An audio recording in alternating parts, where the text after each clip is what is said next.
Hello dear students, achievement academy में आपका स्वागत है। आज का जो क्लास है 10th क्लास का त्रिकोणमिति चैप्टर, जो कि मोस्ट इम्पोर्टेंट चैप्टर है खासकर बिहार बोर्ड के लिए। यहाँ से लगभग 20 से 25 नंबर का जो है क्वेश्चन बिहार बोर्ड में पूछा जाता है। तो आइए इसको आसान भाषाओं में, मतलब चैप्टर बाय चैप्टर एक्सरसाइज जो होता है, एक्सरसाइज जैसे 8.1, 8.2, 8.3, 8.4 4 तक जो 4 एक्सरसाइज है, उस एक्सरसाइज को पूरा पढ़ लीजिएगा, जो आपको पूरे त्रिकोणमिति जो है आसान लगने लगेगा। तो ठीक है, आज आप लोग इस वीडियो को अंत तक जरूर देखें, आपको त्रिकोणमिति आसान लगने लगेगा। ठीक है, क्लास को स्टार्ट करते हैं। देखिए, चैप्टर का नाम है त्रिकोणमिति। तो इस त्रिकोणमिति का शाब्दिक अर्थ होता है, मतलब इसको हम 3 भागों में तोड़े हैं। जैसे त्रि जोड़ कोण जोड़ मिति। त्रि मतलब होता है 3, त्रि मतलब होता है 3, और कोण मतलब कोण होता ही है, और मिति मतलब होता है इसका माप, लिखा भी है। तो 3 कोण की माप कहने का मतलब है कि यह एक अलग, मतलब गणित की एक अलग शाखा है। कहा जाता है गणित की वैसी शाखा जिसके अंतर्गत किसी राइट एंगल ट्रायंगल, मतलब किसी समकोण त्रिभुज के 3 कोण के माप के बारे में अध्ययन किया जाता है, उसी को कहा जाता है क्या, त्रिकोणमिति। तो देखिए, हम एक अलग से फिगर बनाए हैं कि ABC एक क्या है, समकोण त्रिभुज है। इस समकोण त्रिभुज में इसको कहा जाता है आधार। जैसे हम लोग का आधार क्या होता है, हम लोग पैर पर खड़े होते हैं तो मेरा पैर क्या होता है, आधार होता है। और ये जो शरीर है वो पूरा क्या होता है, परपेंडिकुलर, जिसको हम लोग कहते हैं लंब, और इसको कहा जाता है कर्ण। एक समकोण त्रिभुज में 3 भुजा होता है, और 3 भुजा में जो सबसे बड़ी भुजा होती है उसको कर्ण कहते हैं, और जो नीचा होता है जिस पर रखा हुआ रहता है, यह त्रिभुज जो है जिस पर टिका हुआ है, उसको कहते हैं आधार, और इसको कहते हैं लंब। आधार को अंग्रेजी में कहते हैं बेस, इसलिए इसको बी से सूचित किया जाता है। और इसको कहते हैं हाइपोटेनियस, हाइपोटेनियस, इसलिए इसको किससे सूचित करते हैं, एच से।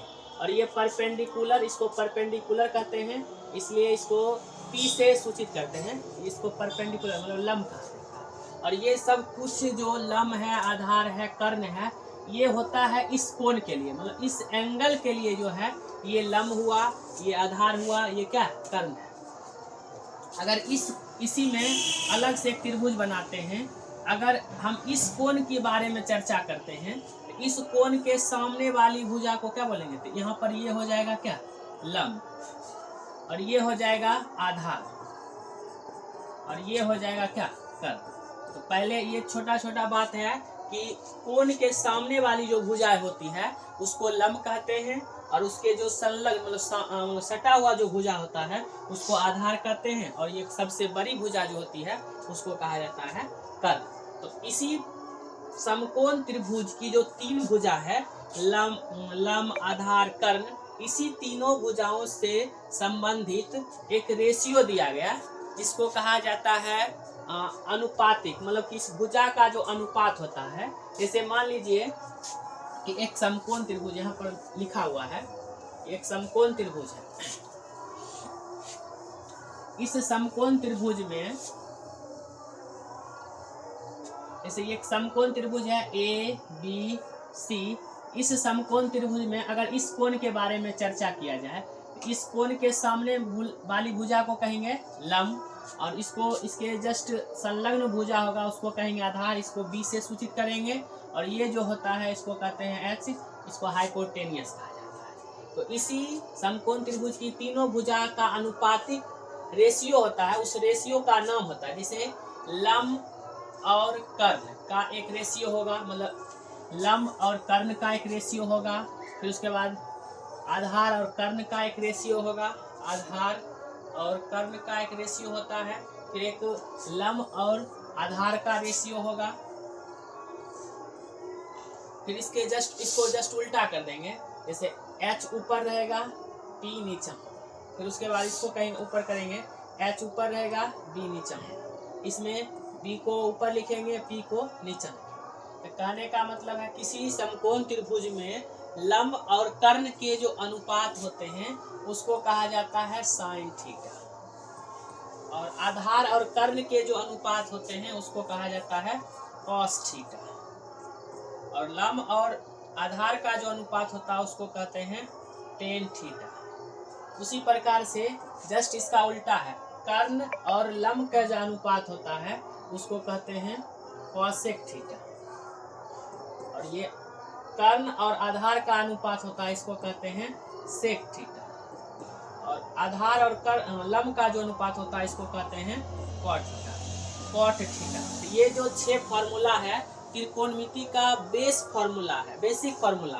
अगर ये फॉर्मूला आपको याद है तो यहाँ से भी ऑब्जेक्टिव क्वेश्चन बहुत सारा पूछा जाता है, और इसी से आधारित मतलब यही सूत्र से जो आधारित बहुत सारे सूत्र बनता है। इसमें टोटल जो है लगभग 70 गो फॉर्मूला होता है, और यही सब 6 फॉर्मूला से जो है अन्य सभी फॉर्मूला का जो है निर्माण हुआ है।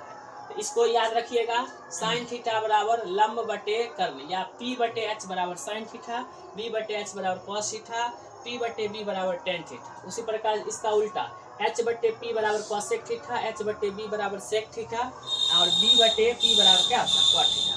ये इसका रेसिप्रोकल है, मतलब व्युत्क्रम है, और ये इसका रेसिप्रोकल है, ये इसका रेसिप्रोकल है। कहने का मतलब क्या कि जब दोनों को अगर कोई संख्या है 2, इसका उल्टा क्या होता है 1/2। जब इस दोनों को आपस में गुना करते हैं तो क्या प्राप्त होता है 1। उसी प्रकार से ये साइन थीटा जो है किसका उल्टा होता है कॉसेक का, और कॉसेक उल्टा होता है साइन का।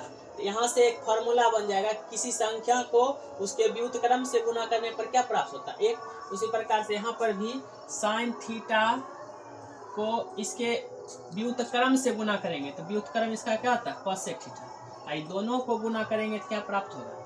उसी प्रकार से कॉस थीटा और सेक थीटा, कॉस थीटा और सेक थीटा को भी गुना करेंगे तो यहाँ से क्या फॉर्मूला निकल जाएगा ये 1 का। फिर टेन और कॉट एक दूसरे का उल्टा है, तो tan theta into cot theta, ये दोनों को भी गुना करेंगे क्या प्राप्त होगा 1।